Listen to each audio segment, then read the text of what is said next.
ሰላም የተከበራችሁ የኢትዮ ታይምስ ቤተሰቦቻችን እንደምን ቆይታችኋል? ለሰዓቱ የተመረጡ አዳዲስ መረጃዎችን ይዘንላችሁ ቀርበናል። በቅድሚያም አርዕስተ ዜና። በአማራ ክልል በምስራቅ ጎጃም ዞን በትምህርት ቤት ዙሪያ በተፈጸመው የድሮን ጥቃት ከ100 በላይ ንጹሃን መገደላቸውን የአካባቢው ነዋሪዎችና የዓይን እማኞች ገለጹ። የሟቾች ቁጥር እስከ 120 ሊደርስ እንደሚችል የተጠቆመ ቢሆንም የአካባቢው አስተዳዳሪ ግን የፋኖ ታጣቂዎች ላይ እንጂ በንጹሃን ላይ አልተፈጸመም ሲሉ አስተባብለዋል። ተጨማሪ አለን። አቶ ጌታቸው ረዳ በመቀሌ ከጄኔራል ታደሰ ወረደ የቀረበላቸውን የምስጋናና የሽኝት መርሃ ግብር ግብዣ ውድቅ አደረጉ። ቅድሚያ የሚሰጠው እኔን በክብር መሸኘት ሳይሆን በክልሉ የሰፈነው ህግ አልባ አካሄድ እንዲስተካከል መስራት ነው ሲሉ አክለዋል። ዝርዝሩን አጠናቅረናል። ከ7000 በላይ ኢትዮጵያውያን ከሱዳን ተፈናቅለው አማራ ክልል ሰሜን ወሎ ዞን መግባታቸው ተገለጸ።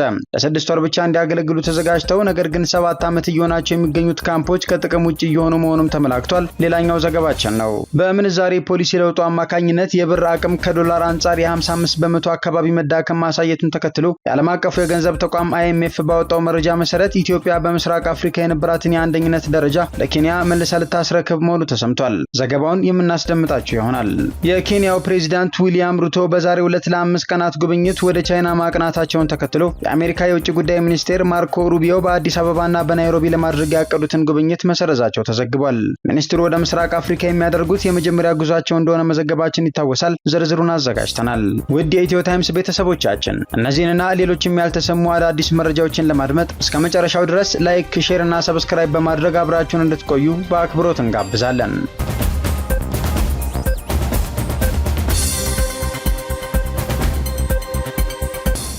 አቶ ጌታቸው ረዳ በመቀሌ ከጄኔራል ታደሰ ወረደ የቀረበላቸውን የምስጋናና የሽኝት መርሃ ግብር ግብዣ ውድቅ አደረጉ። ሚያዝያ 3 ቀን 2017 ዓ.ም የጠቅላይ ሚኒስትሩ የምስራቅ አፍሪካ ጉዳዮች አማካሪ ሚኒስትር ሆነው የተሾሙት አቶ ጌታቸው ረዳ የሹመት ስልጣናቸውን ካገኙ በኋላ ለመጀመሪያ ጊዜ ለሚዲያ ቃለ መጠይቅ ሰጥተዋል። ሚኒስትሩ UMD ለተባለ ሚዲያ በትግረኛ ቋንቋ በሰጡት ቃለ መጠይቅ በትግራይ የተደረገው የስልጣን ሽግግር የትግራይ ሕዝብ ደህንነትና ህልውናን የሚያስጠብቅ አይደለም ብለውታል። የኢፌዴሪ ጠቅላይ ሚኒስትር ለደህንነታቸው ያደረጉት ጥንቃቄ እውቅና በመስጠት ያመሰገኑት አቶ ጌታቸው ረዳ በማንኛውም መመዘኛ የትግራይ ህዝብ መልሶ ወደ ጦርነት እንዳይገባ የቻሉትን ሁሉ እንደሚያደርጉ ቃል ገብተዋል። የፕሪቶሪያ የሰላም ስምምነት ከጫፍ እንዲደርስ አበክረው እንደሚሰሩ ገልጸው በትግራይ ክልል የተጀመረው የለውጥ ፍላጎት ወደ ኋላ የሚጎትት ማንኛውም እንቅስቃሴ ተቀባይነት የለውም፣ አይሳካም ብለዋል። ትግራይ ላይ እሳቸውን ለመግደል የተሸረበ ሴራ እንደነበር፣ ይህንንም ሸሽተው ከትግራይ ፖለቲካ የመውጣት አንዳች ፍላጎት እንደሌላቸው ተናግረዋል። የተደረገው የስልጣን ሽግግር ጠቅላይ ሚኒስትሩ በተገኙበት በትግራይ መቀለ ቢሆን ትልቅ ትርጉም ይኖረው ነበር ያሉት አቶ ጌታቸው ትናንትን እየመዘዙ ቁርሾና ቂም በቀል ማቀጣጠል ፋይዳ የለውም በማለት ተናግረዋል።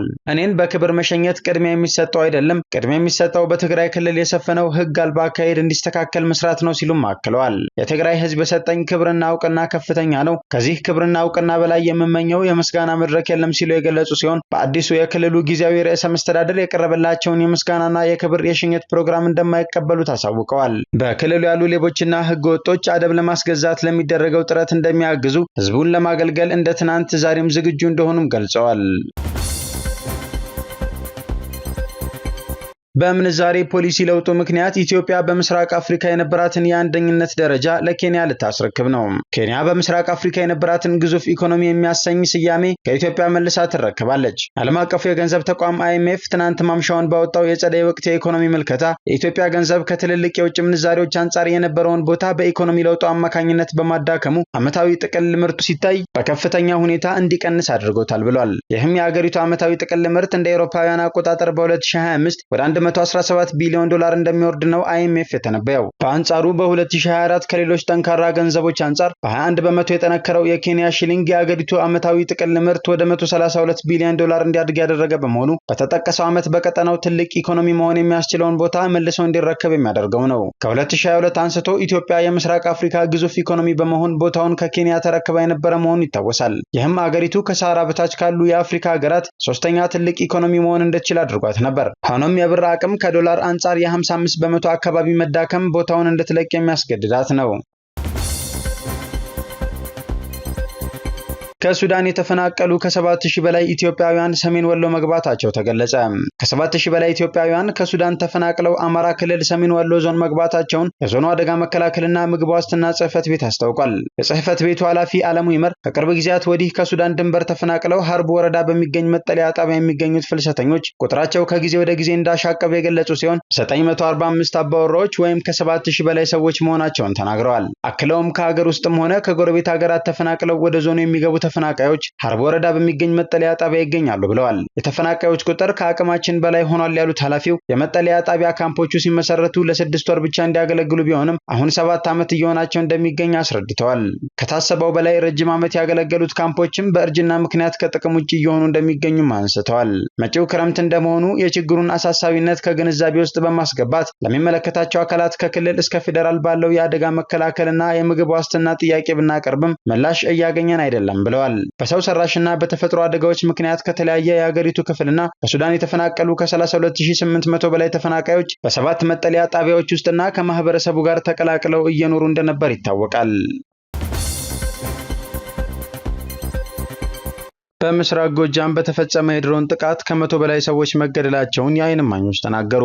በአማራ ክልል ምስራቅ ጎጃም ዞን ሐሙስ ሚያዝያ 9 ቀን 2017 ዓ.ም በትምህርት ቤት ዙሪያ በደረሰ የድሮን ጥቃት ከ100 በላይ ሰዎች መገደላቸውን የአካባቢው ነዋሪዎችና የዓይን እማኞች ተናገሩ። በዞኑ እናርጅና ውጋ ወረዳ ገደብ በተባለች አነስተኛ የገጠር ከተማ የትምህርት ቤት አጥር ለማጠርና ቤት ለመስራት ለልማት ስራ የወጡ ሰላማዊ ሰዎች በጥቃቱ መገደላቸውን ገልጸዋል። የአካባቢው አስተዳደር ግን ጥቃቱ በአካባቢው ተሰብስበው በነበሩ የፋኖ ታጣቂዎች ላይ እንጂ በንጹሃን ነዋሪዎች ላይ አለመፈጸሙን ገልጸዋል። የኢትዮጵያ ሰብአዊ መብቶች ኮሚሽን ተፈጸመ ስለተባለው ጥቃት ክትትል እያደረገ መሆኑን አመላክቷል። ነዋሪዎች እንደሚናገሩት ከሆነ ተሰብስበው በከተማዋ ያለው ገደብ የመጀመሪያ ደረጃ ትምህርት ቤት አጥርን እያጠሩ በነበሩ ሰዎች ላይ ነው ጥቃቱ የተፈጸመው። ጥቃቱ በተፈጸመበት አካባቢ በቅርብ ርቀት ላይ እንደነበሩ የተናገሩ ሌላ የዓይን እማኝ ወዲያው ጩኸት፣ ግርግርና ድንጋጤ መፈጠሩን ጠቁመው የሆነውን አናውቀውም ሲሉ በቅጽበቱ የነበረውን ሁኔታ ያስረዳሉ። እሳቸውን ጨምሮ ስራ ላይ የነበሩ ሰዎች ጥቃቱ ወደ ተፈጸመ አካባቢ ሲጠጉ ሰው የሚባል አይለይም ሲሉ ስለ ጉዳቱ ይናገራሉ። እንዳለ በሙሉ ጥቁር ነገር ነው የሆነው። አካባቢው በሙሉ ሰው የሚባል ነገር የለም። ከወደቀው ውስጥ የሚጮህ አለ፣ የሚንከባልል አለ። የተፈጠረው ነገር ይዘገንነናል። ሰው ለሆነ እጅግ የሚዘገንን ድርጊት ነው ብለዋል። የፈረሰውን የትምህርት ቤቱን አጥር እያጠሩ ያለ ቀኝ እጃቸውን ተመተው መቁሰላቸውን የተናገሩ ሌላ ነዋሪ ከባድ ፍንዳታ መከሰቱን ጠቅሰው ብዙ ሰው ነው የተጎዳው ብለዋል። ባህር ዛፍ የሚቆርጥ ሚስማር የሚመታ አለ፣ ማገር የሚቆርጥ አለ፣ የሚይዝ አለ ሲሉ ማህበረሰቡ መሰባሰቡን የገለጹ ሌላ የዓይን እማኝ የሟቾቹን ቁጥር ብዛት ይኖረዋል በማለት ገልጸዋል። አስክሬን ስለማንሳታቸው የተናገሩት ሌላኛው እማኝ ደግሞ አብዛኛው የጥቃቱ ተጎጂዎች ወዲያው ህይወታቸው ማለፉን ገልጸው ሟቾቹ በአብዛኛው ወጣቶች ናቸው ብለዋል። ከ24 በላይ ቁስለኞችንም ወደ ሕክምና መውሰዳቸውን የገለጹት እማኞች አብዛኞቹ በከተማዋ ወደሚገኘው ገደብ ጤና ጣቢያ ከደረሱ በኋላ ህይወታቸው ማለፉን ተናግረዋል። ከ70 በላይ አስክሬን አንስተው በባጃጅ ወደ ቤተክርስቲያን ማመላለሳቸውን የተናገሩ አንድ የዓይን እማኝ ታዳጊዎችንና ሽማግሌዎችን ጨምሮ አጠቃላይ የሟቾች ቁጥር 120 እንደሚደርስ ገልጸዋል። ከ115 እስከ 120 የሚሆን አስክሬን ነው የተቀበረው። ያልታወቀም ይኖራል ብዬ አስባለሁ፣ ምክንያቱም ድንጋጤ ውስጥ ስለነበረም ብለዋል። ሌላ የዓይን እማኝ በበኩላቸው 57 አስክሬን እስከሚነሳ ድረስ እንደነበሩ ጠቁመው የሟቾቹ ቁጥር ከ100 በላይ እንደሚሆን ገምተዋል። አስክሬኖቹ ላይ ከባድ ጉዳት በመድረሱ ሟቾችን መለየት ከባድ እንደነበር የተናገሩት እማኞች በዚህ ምክንያትና በስጋት እስከ ቀትር 8 ሰዓት ድረስ ገደብ ጊዮርጊስ ቤተክርስቲያን በጅምላ እንደተቀበሩ ገልጸዋል። አሞራ እንዳይበላቸው ቅበሩ ሲባል ማህበረሰቡ በፍጥነት 5 የሚሆን መቃብር ውስጥ ነው የቀበራቸው ሲሉ አንድ ነዋሪ ተናግረዋል። የመንግስት ኃይሎች ጥቃቱ ከደረሰ በኋላ ወደ ከተማዋ መግባታቸውን ተከትሎ ስጋት ያደረባቸው አንዳንድ የአካባቢው ነዋሪዎች መሸሻቸውን የተናገሩ አንድ ነዋሪ ተጨማሪ ጥቃቶች መፈጸማቸውንም ጠቁመዋል።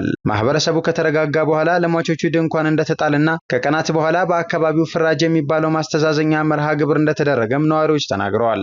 ሰሞኑን ሲሸበር ነበር፣ ህዝቡ በሙሉ ሽብር ላይ ነው ያለው ሲሉ ዳግም የድሮን ጥቃት ይደርሳል በሚል የፋሲካ በዓልን በስጋት ማሳለፋቸውን በዓል የሚባል ነገር የለም ብለው ገልጸዋል። ከባድ ሐዘን ውስጥ ነው ያለነው። በዓል ምንም አይመስልም ነበር። ለበዓል ከከተማ የሚመጡ ልጆችም አልመጡም ሲሉ አካባቢው በሐዘን ድባብ ውስጥ ስለመሆኑ ተናግረዋል። የአማራ ክልል ግጭት በ2015 ዓ.ም መጨረሻ ከተቀሰቀሰ ወዲህ ከተማዋ በፋኖ ታጣቂዎች ቁጥጥር ስር እንደሆነች ነዋሪዎች ተናግረዋል። ጥቃቱ ሲፈጸም ግን የፋኖ ታጣቂዎች ከተማ ውስጥ እንዳልነበሩና በአካባቢው ግጭት እንዳልነበረም ጠቁመዋል። ታጣቂዎቹ አንዳንድ ስራ ለመስራት ካልመጡ በቀር ከተማ ውስጥ አይታዩም ሲሉ አንድ ነዋሪ ተናግረዋል። ነጋዴ እንደሆነ የተናገሩ አንድ የዓይን እማኝ ሟቾቹ ንጹሃን ስለመሆናቸው ሲናገሩ በርካቶቹን በንግድ ስራቸው የሚያውቋቸው መሆናቸውን ገልጸዋል። የፋኖ አባላት ቢሆኑ አስክሬን ሲነሳ ታጣቂ እናገኝ ነበር፣ ፋኖችንና ማህበረሰቡን ለይተን እናውቃቸዋለን፣ ፋኖች በአንድ ላይ ነው የሚንቀሳቀሱት ሲሉ ሌላ ነዋሪ ተናግረዋል። ሌላ ነዋሪ በበኩላቸው የተሰበሰበው አጥር የሚያጥረውና ቤት የሚሰራው ሰው በቀረጻው የድሮን ቅኝት የፋኖ ስብስብ ነው ተብሎ ታስቦ ይሁን ያወቅነው ነገር የለም፣ ምናልባት ሲሰበሰብ ፋኖ ነው ተብሎ ታስቦ ይሆናል፣ እንደዚያ ነው እኛ የተረዳነው ሲሉ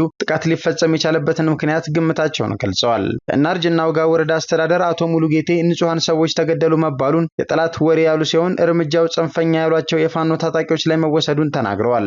እዚያ አካባቢ ቁጥሩ በርከት ያለ የኃይል ስብስብ አለ፣ ሰብስበው ስልጠና ጭምር እንደሚሰጡ መረጃው አለኝ፣ የትምህርት ቤት አጥር ቤት ስራ የሚባለው ነገር ማሳመሪያ ነው በማለት ንጹሃን በፍንጣሪም ቢሆን አልተገደሉም ሲሉ አስተባብለዋል። የፋኖ ታጣቂዎች በበኩላቸው በወረዳው በስፋት እንደሚንቀሳቀሱ ጠቁመው ገደብ ከተማ አካባቢ ላይ ግን በወቅቱ ምንም አይነት የታጠቀ ኃይል አልነበረም በማለት በጥቃቱ የተገደለ አባል እንደሌላቸው ተናግረዋል። አካባቢውን ለስልጠና እንደማይጠቀሙት የተናገሩት የአማራ ፋኖ በጎጃም ምክትል ሰብሳቢ አቶ አስረስ ማረዳምጤ ሁሉም ግድያው የተፈጸመባቸው ሲቪሊያን ናቸው፣ አንድም የታጠቀ ኃይል በቦታው ላይ አልነበረም በማለት ግድያውን ማህበረሰቡን ከማሸበር ጋር አያይዘውታል። የኢትዮጵያ ሰብአዊ መብቶች ኮሚሽን በበኩሉ የድሮን ጥቃቱ ላይ ክትትል እያደረገ መሆኑን ገልጿል። በስልጤ ዞን አገባሻለሁ ብሎ በማታለል አስገድዶ የደፈረው ግለሰብ በጽኑ እስራት ተቀጣ።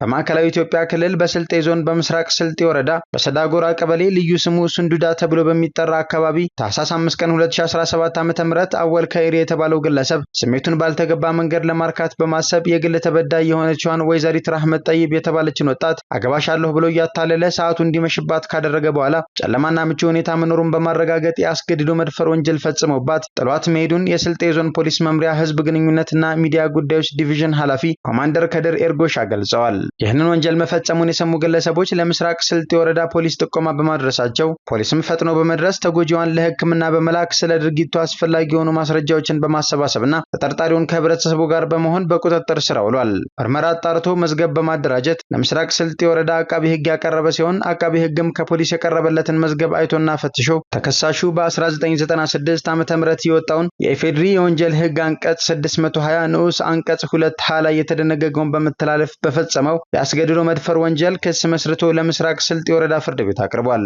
ፍርድ ቤቱ ከአቃቤ ህግ የቀረበለትን ይህንን ሴትን ልጅ አስገድዶ የመድፈር ወንጀል ክስ ከተገቢ ማስረጃዎች ጋር አገናዝቦ ከመዘነ በኋላ ከሳሹ ጥፋተኛ መሆኑን ብይን ሰጥቷል። በዚህም መሰረት የምስራቅ ስልጤ ወረዳ ፍርድ ቤት ሚያዝያ 6 ቀን 2017 ዓ.ም በዋለው የወንጀል ችሎት ተከሳሹን ያርማል፣ ሌሎችን ያስተምራል በማለት ተከሳሽ አወል ከይሬ በ6 ዓመት ከ6 ወር ጽኑ እስራት እንዲቀጣ ወስኖበታል ሲል ኮማንደር ከድር ኤርጎሻ የስልጤ ዞን ፖሊስ መምሪያ ህዝብ ግንኙነትና ሚዲያ ጉዳዮች ዲቪዥን ኃላፊ ጉዳዩን አስረድተዋል። የአሜሪካ የውጭ ጉዳይ ሚኒስትር ሩቢዮ ያቀዱትን የአዲስ አበባ ጉብኝት ሰረዙ።